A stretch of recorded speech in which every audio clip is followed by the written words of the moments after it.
"Oh no, acupuncture, my pet will be in so much pain. Please don't do that.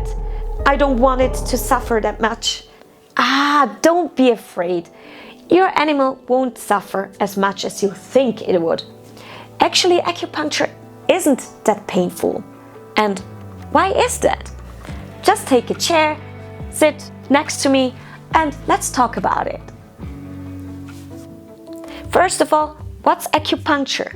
Of course, I already talked about it in several videos beforehand, but nevertheless, I will explain it one more time.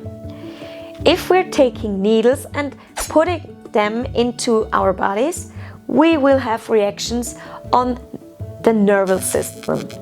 Because you have to imagine, if we are sticking a needle into the body, within our tissues we have nerve endings, and with our needle we will activate them, and then they will shoot an impulse to our brain, and there will be a release of neurotransmitters, hormones, and with these hormones, neurotransmitters, we can either help your body heal itself, or we also can manipulate some diseases.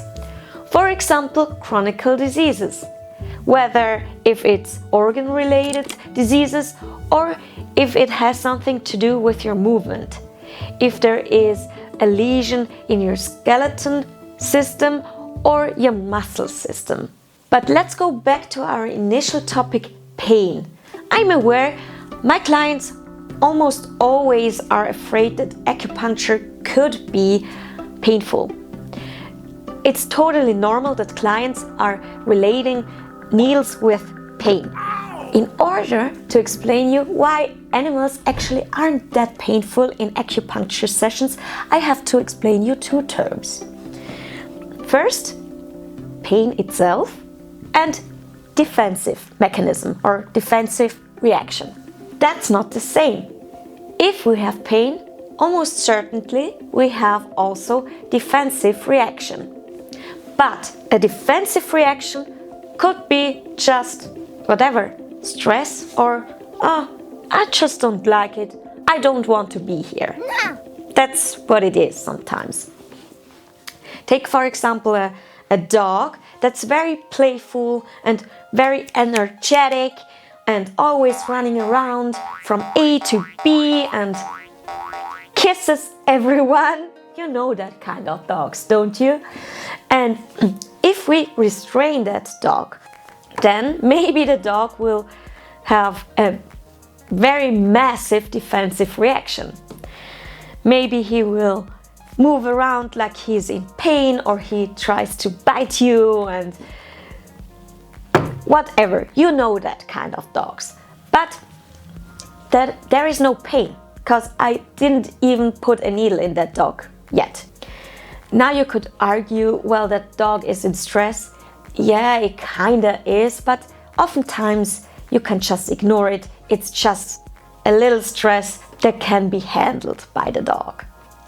But nevertheless, what I wanted to say is that if you see a defensive reaction, you have to remind yourself or ask yourself, is that really pain, or is it just defensive reaction, which means I just don't want to be here.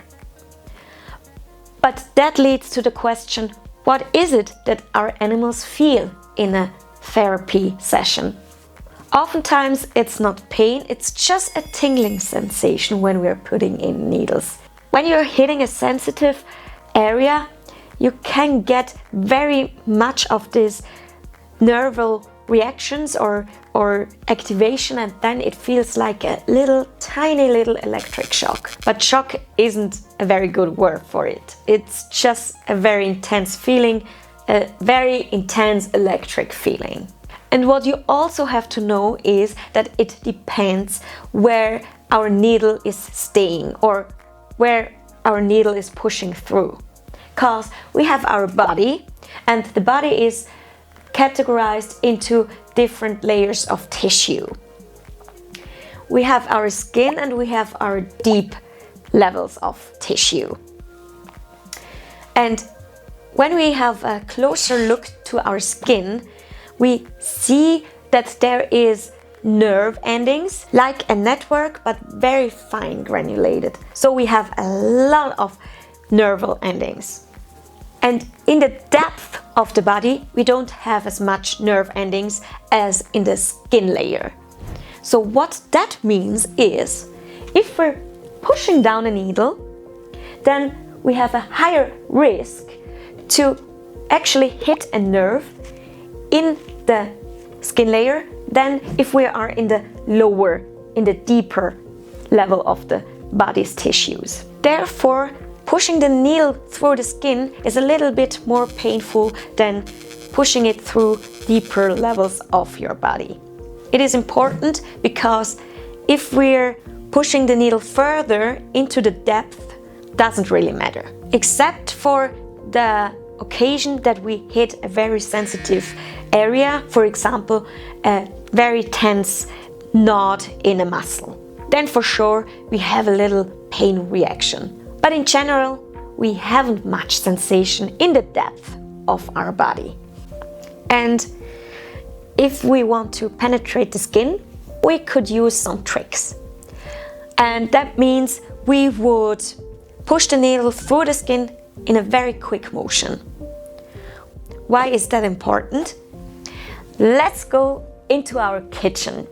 I'm certain in the attempt to cook a meal or doing stuff in the kitchen, you already cut your finger anytime in the past, right? And how was it like, actually? How was it like? Did you cut it and were you aware that you were painful? No, not at the beginning. At the time of impact,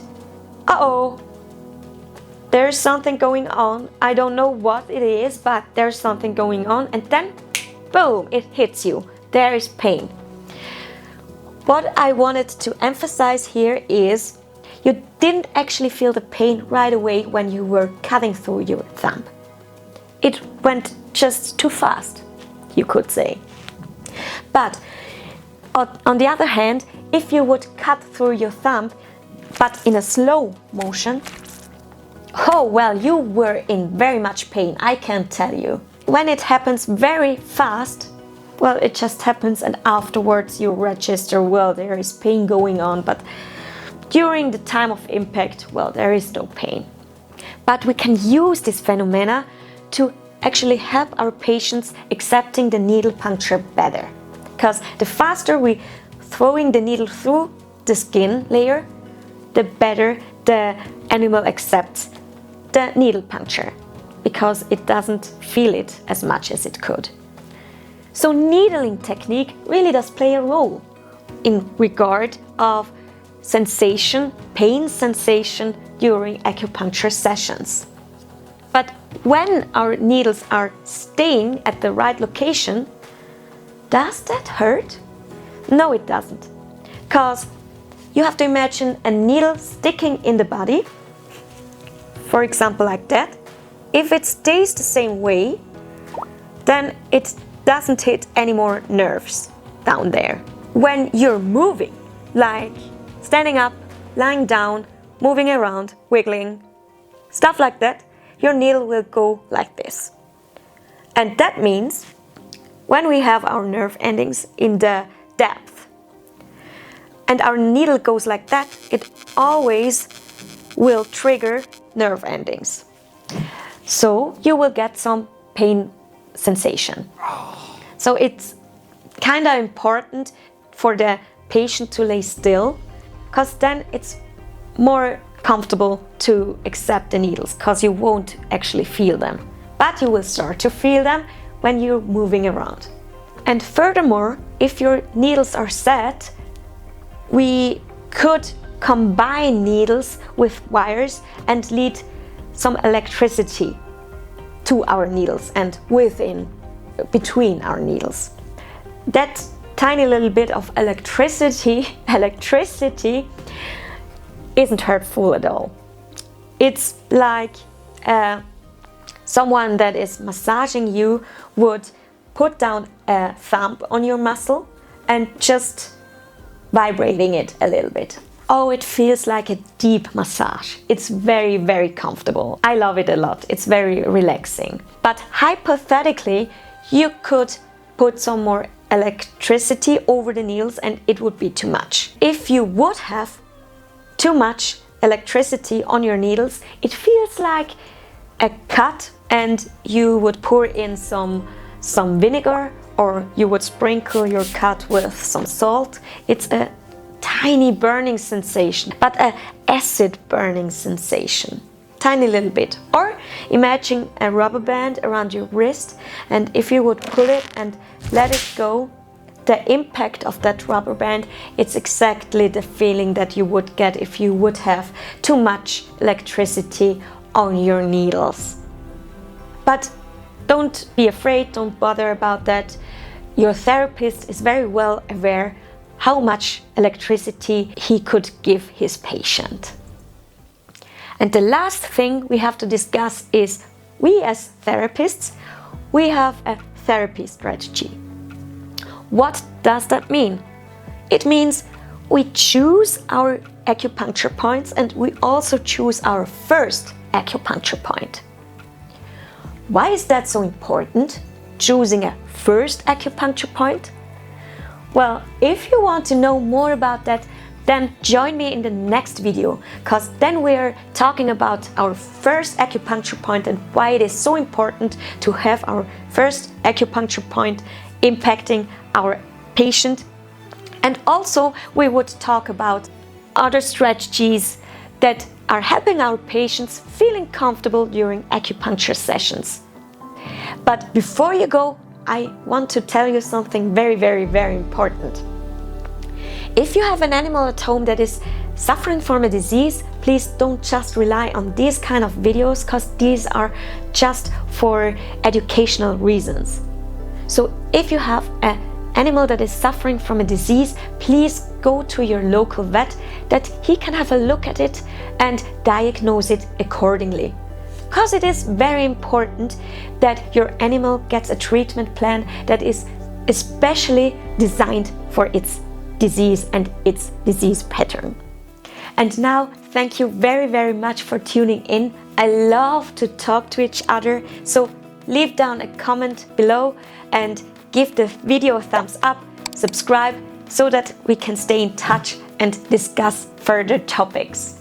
And without further ado, let's have a good one. Bye!